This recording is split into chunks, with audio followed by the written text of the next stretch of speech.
Welcome students. तो आज का हमारा टॉपिक है 12th केमिस्ट्री का चैप्टर 2 जिसका नाम है रासायनिक बल गति। तो उसमें आज का जो टॉपिक है वो है हमारे अभिक्रिया की कोटि। ठीक है, तो अब हम देखेंगे कि अभिक्रिया की कोटि क्या होती है, इसे हम कैसे निकालेंगे कि अभिक्रिया की कोटि में कैसे अभिक्रिया की कोटि, अभिक्रिया की दर। ठीक है, तो हम इसकी परिभाषा देखेंगे कि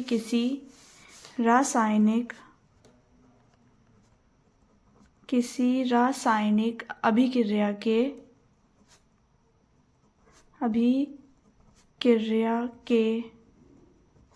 अभिकारकों की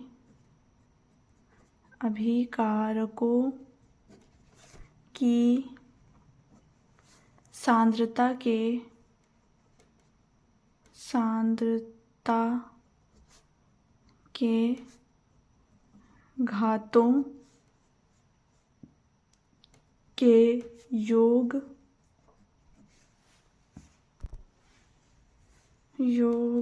को अभिक्रिया की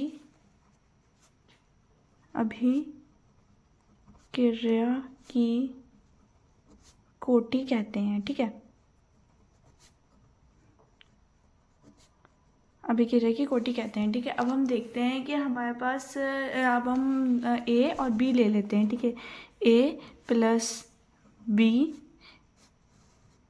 सी और डी। ठीक है, तो अब हम देखेंगे अभिकारक का जो वेग होता है वो उसकी अभिक्रिया की सांद्रता पर निर्भर करता है। ठीक है, तो यानी उसकी समानुपाती होता है। अभिक्रिया की दर हम जब भी निकालते हैं तो हम कैसे निकालते हैं, अभिक्रिया की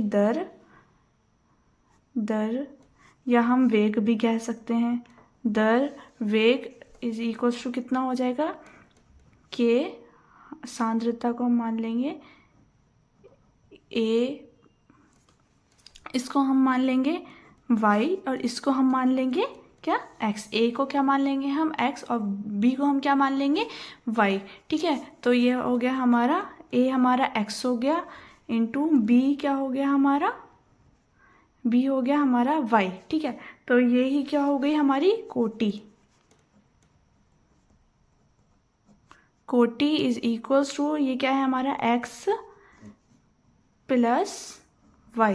ठीक है, तो यही हमारी क्या हो गई, अभिक्रिया की कोटि। यही हमारी अभिक्रिया की कोटि हो गई। ठीक है, फॉर एग्जाम्पल अब हम देखेंगे कि फॉर एग्जाम्पल अभिक्रिया का कोई वेग समीकरण है। ठीक है, तो अभिक्रिया का वेग समीकरण हम लिखेंगे कि वेग इज इक्वल्स टू के एक्स की घात 1 और y की घात 1/2।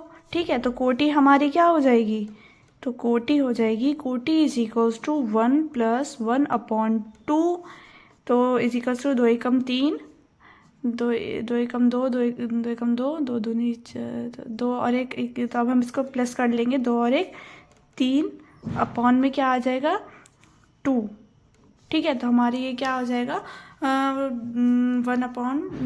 3/2 हमारे यहाँ पर ये आंसर आ जाएगा। ठीक है, अब हम देखते हैं कि तो फॉर एग्जांपल हम एक और देखते हैं कि हमसे पूछा जाए कि अभिक्रिया का कोई और एक समीकरण, तो हम ऐसे लिखेंगे कि वेग इज इक्वल्स टू के ए 1। ठीक है, हम घात क्या आ जाएगी 1 और b घात 2। ठीक है, और सी हमारी क्या आ जाएगी -1। हमें पता है ना कि हमें क्या दे रखा है ये क्वेश्चन में कि किसी रासायनिक अभिक्रिया के अभिकारकों की सांद्रता के घातों का योग को हम क्या कहेंगे, अभिक्रिया की कोटि कहेंगे। ठीक है, तो ये हम घातों का योग मिलाकर ही, तो घातों का योग ही तो लिखा है हमने यहाँ पे जो हमें अभिक्रिया की कोटि मिली है। ठीक है, तो अब हम कोटि इज इक्वल्स टू, अब हमारी कोटि क्या आ जाएगी, कोटि इज इक्वल्स टू 1 ले लेंगे +2 और प्लस अब हम यहाँ -1 है ना, तो -1 लिख लेंगे। ठीक है, तो प्लस माइनस हो जाएगा हमारा, तो 2 और 1 3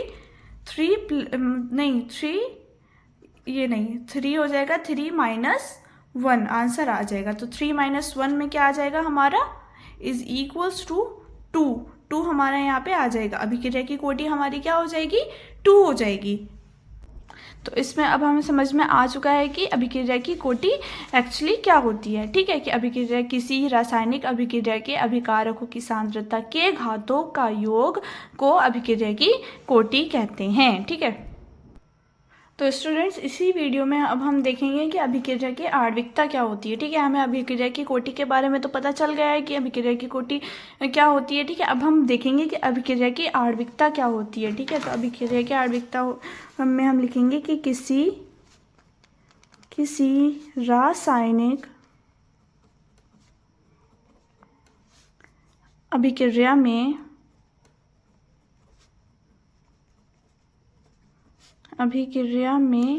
भाग लेने वाले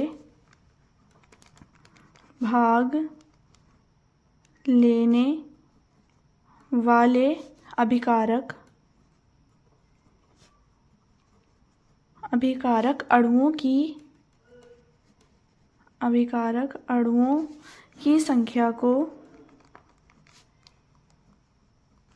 संख्या को अभिक्रिया की आणविकता कहते हैं। संख्या को अभिक्रिया की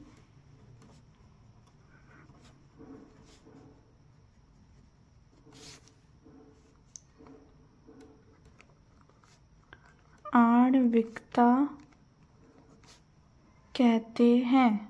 ठीक है, ये तो और भी इजी है हमारे लिए कि ठीक है, उसमें क्या होता है, घातों का योग जो होता है वो कोटि अभिक्रिया की कोटि कहलाती है। और इसमें क्या है कि किसी रासायनिक अभिक्रिया में भाग लेने वाले अभिकारक अणुओं की संख्या को अभिक्रिया की आणविकता कहते हैं। ठीक है, हमें किस में क्या कहते हैं, इसको अणुओं की संख्या को ही अभिक्रिया की आणविकता कहते हैं।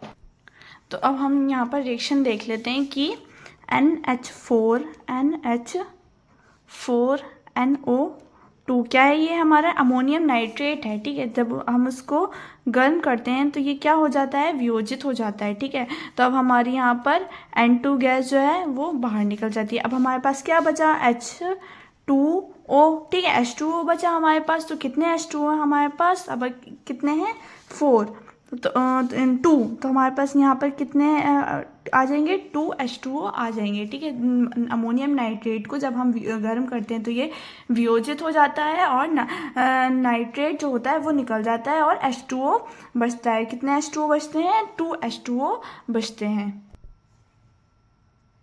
तो अब हम देखते हैं कि NH4 जो है, NO2 एक अणु है। ठीक है, एक क्या है, अणु है, एक अणु है। ये कौन सी अभिक्रिया है, ये एक आणविक अभिक्रिया है। ठीक है, ये है आणविक अभिक्रिया है। ठीक है, यही क्या है, हमारी आणविक अभिक्रिया है। तो हम नेक्स्ट देखेंगे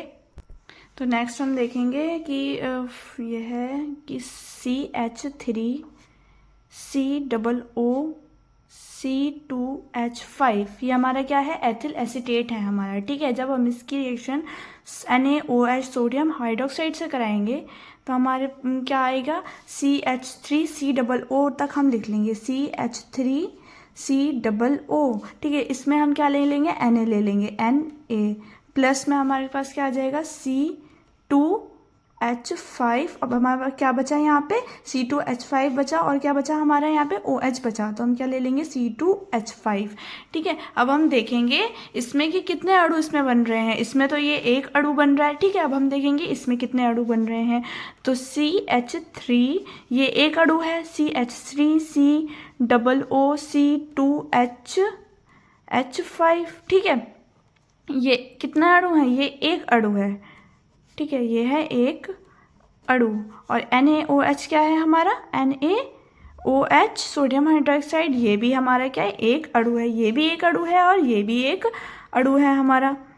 ठीक है, ये भी एक अणु है। तो हमारी रिएक्शन ये कौन सी रिएक्शन हो गई, ये हमारी द्विअणुक अभिक्रिया हो गई। ये कौन सी अभिक्रिया हो गई, द्विअणुक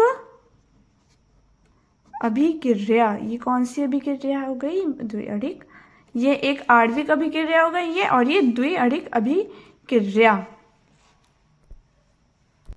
तो हमने क्या देखा था कि किसी रासायनिक अभिक्रिया में भाग लेने वाले अभिकारक अणुओं की संख्या को ही हम क्या कहेंगे, अभिकारक की आणविकता कहेंगे। ठीक है, ये हमारा क्या है, अभिकारक हो गए। ठीक है, हमने डेफिनेशन यही तो लिखी कि किसी रासायनिक अभिक्रिया में भाग लेने वाले अभिकारक अणुओं की संख्या को अभिक्रिया की आणविकता कहते हैं। तो CH3COO C2H5 हमारा ये एक अणु हो गया, NaOH हमारा ये एक अणु हो गया। तो ये एक अणु मिलकर हमारे क्या हो गए, द्विअणुक अभिक्रिया। सॉरी स्टूडेंट्स, मैंने आपको स्टार्टिंग में ये चैप्टर 2 बोल दिया था, लेकिन ये हमारा चैप्टर 3 है। ठीक है, ये जो हमारा रासायनिक बल गति है, इसमें हमने क्या पढ़ा है अभी, अभिक्रिया की कोटि और ये सब हमने पढ़ा है। तो ये हमारा कौन सा चैप्टर है, ये चैप्टर 3 के टॉपिक है हमारे। ठीक है, तो ये वीडियो अब हमारी यहीं एंड होती है। आप लोगों को पता चल गया होगा कि अभिक्रिया की कोटि क्या होती है।